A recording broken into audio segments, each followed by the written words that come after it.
And I quote, "Go F yourself." Such a lovely sentiment that Senator Rand Paul's chief strategist tweeted about Dr. Anthony Fauci in response to Fauci giving his opinion this week on the future of masks, that they might be a, quote, seasonal thing. Classy retort. Well, think of this as trickle-down semantics, because Senator Paul is also trolling Fauci ahead of another hearing appearance this morning on the pandemic, which has now claimed nearly 600,000 American lives. In response to Fauci saying he's being politicized by extreme people, which is just a fact, Paul replied, "Looking forward to tomorrow's hearing, Dr. Fauci," passive-aggressive exclamation point there at the end. To be clear, Fauci is not immune from questions or scrutiny, but Senator Paul, who's an eye doctor, approaches these hearings as if they're a WWE match, only instead of titillating a witting crowd, he blows disinformation all over them. As much as I respect you, Dr. Fauci, I don't think you're the end all. I don't think you're the one person that gets to make a decision. I have never made myself out to be the end all and only voice in this. They've developed enough immunity right, that they're no longer having the pandemic because they have enough immunity in New York City to actually stop. I challenge that, Senator, because I want, please, sir, I would like to be able to do this because this happens with Senator Rand all the time. You were not listening to what the director of the CDC said, that in New York, it's about 22%. If you believe 22% is herd immunity, I believe you're alone in that. If we're not spreading the infection, isn't it just theater? No, it's Without not. The vaccine and you're wearing 2 masks, isn't that theater? No, that's not. Here we go again with the theater. Nothing brings out Senator Paul's propensity to act like an ass, like a congressional appearance by Fauci, and that is really saying something. And not surprising, Paul was one of the only lawmakers who refused to wear a mask on the Senate floor at the height of the pandemic in the winter.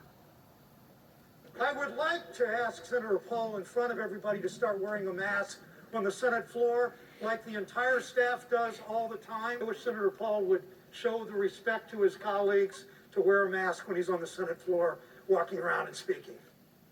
Now, Senator Paul also advised Americans in November to toss the mask again at the height of the pandemic. If you've had the disease or you've been vaccinated and you're several weeks out from your second dose, throw your mask away and tell Dr. Fauci to take a leap. In Senator Paul's feud with Fauci, he often likes to project. You could look at Dr. Fauci and say, well, what if the Spanish flu comes back? Shouldn't we wear a mask every year for the rest of our life because someday the Spanish flu is going to come back? See, that's not science. That's sort of emotionalism and fear-mongering.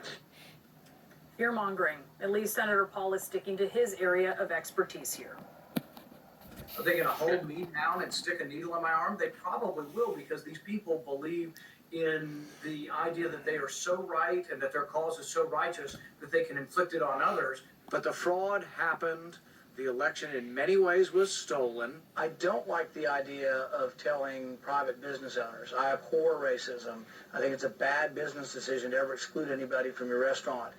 But at the same time, I do believe in private ownership. But I guarantee you, it's one of their long-term goals to have, one sort of borderless mass continent. I think there are things that went on at the Clinton Foundation that are going to shock people. Anybody heard about Ebola? It's all over the place. Is this going to be a terrible thing that runs throughout the United States? I think nobody knows. But it is a very dangerous situation that the president ought to be a little bit more focused on. Just to fact check, the Clinton Foundation was cleared by the Trump administration, no less. And on that last one, he was talking about Ebola. He was really worried about it under a Democratic president. 9 people infected with Ebola returned to the U.S. 2 nurses were infected, and one of those travelers died. But a pandemic that has claimed more than 500,000 American lives, Paul isn't nearly as concerned. He jettisoned his own beliefs about personal responsibility when he was exposed to the coronavirus early on. Knowing he was exposed to the virus, he still decided to hit up the Senate gym and do laps in the pool while he waited for his test results. That visit to the gym exposed his colleagues, many of whom are in the high-risk category, because he ended up testing positive, becoming the first senator that we're aware of to be infected. And for a guy who's championed herd immunity, he sure has a history of casting doubt on the vaccines that could safely get us there. He says he's a proponent of them, but... Yet it is wrong to say that there are no risks. to vaccines. Even the government admits that children are sometimes injured by vaccines.